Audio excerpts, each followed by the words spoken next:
Folks, it's Mike Gross for LNP, LancasterOnline.com, and to my left is Josh Saunders, who is the Director of Golf Course Operations that's me. at Lancaster Country Club, where, as you may have heard, the U.S. Women's Open is going to be played in a couple of weeks.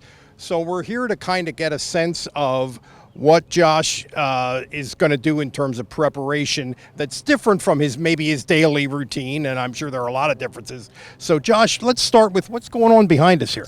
We're doing our final push on bunkers, actually heading into the championship. So we actually closed this Monday. Yeah, so we're just kind of going through all the bunkers on the championship course, reforming edges, checking depths on both the faces and the bottoms to try to prevent from plug balls during the championship, which we routinely do for the membership anyway. Yeah. And then in addition, just pulling some weeds and any runners that we may have from Bermuda that's starting to encroach. We did complete a complete bunker renovation, which we utilized, it's called capillary concrete. And what it does is help manage the moisture in the bunkers. So it helps manage the playability. You know, post-rain events, bunkers tend to be really, really firm and really hard. Underneath the sand. Yeah. Exactly. It also helps the sand stay on the faces longer. So any golfer knows post-major rain events, right? Like the sand on the faces tend to wash, and it's a big nuisance for us maintenance teams because it takes hours upon hours to refix the sand. So just a new technology that we incorporated with the bunker project when we started that back in 2022. Here's something new that wasn't at Lancaster Country Club 9 years ago.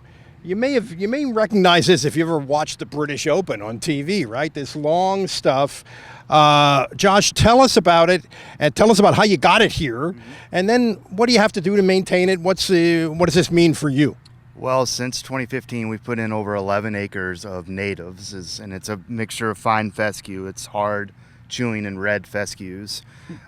We have sown a few areas, and then a lot of the areas that were easy for us to get to, we actually brought in sod from New Jersey, from Coon Sod Farm, to sod all of these areas. So, you know, great look. It's going to still be green for the Open, but once you get to kind of late June through the rest of the season, it turns brown and it's really wispy. I remember seeing that. Yeah. So, but it's, you know, very penal, as you can see, very thick.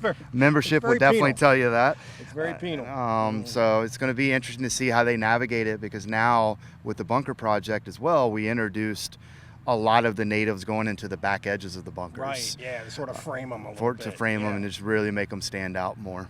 And by penal, we mean you don't want to hit it in this stuff. Absolutely not. Right? We started going to 50-hour weeks kind of mid-April, early April.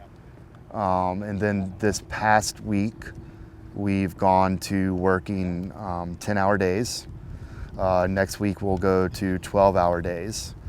And we're working every day of the week at this point. We'll be mowing out the entire property with the exception of rough every day, every morning and every night. So we'll be mowing tees, we'll be mowing fairways, we'll be mowing approaches, greens, rolling greens, raking bunkers, mowing intermediate cuts, you know, the whole 9 yards.